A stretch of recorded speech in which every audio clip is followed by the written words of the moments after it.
May post sa Alexa ilakad sa kanyang Instagram story ng picture ng table na may breakfast food. Breakfast setup yun for two. Sabi ni Alexa, most important meal of the day na may emoji ng sunny side egg sa frying pan at nakatag din ang isang hotel.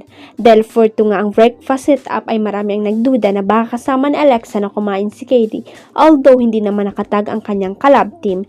Pero syempre hindi naman mapipigilan ang KDLX fans na mag-isip ng ganon.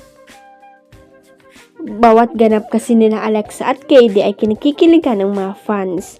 Anyway, nang check ng Abante ang Instagram account ni KD at baka nga naman may breakfast for two rin siyang post, ay ang ilang eksena sa Bewitched music video nila ni Alexa ang nakita ng Abante, pati ang pictures nilang dalawa. Grabe ring magsuportahan ang mag-sweetheart na Heaven Peraleo at Marco Gallo.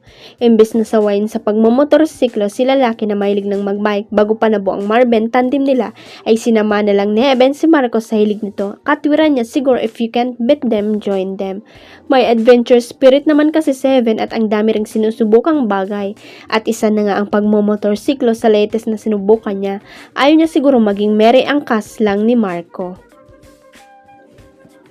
Sa isa sa mga recent video post niya sa social media, ipinagmalaki niya na aka-unlock na nga siya ng bagong skill sa tulong ng kanyang poging rider instructor na si Marco mismo.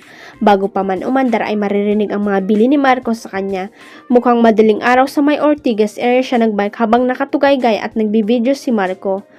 First drive ni Eben ito sa Real Metro Thoroughfare at sa video nga makikitang kampante na agad 7 sa pag-handle ng motorsiklo na napakabigat at pang-action star. Huwag kalimutang i-click ang subscribe button at i-ring ang notification bell para sa latest at legit chika updates.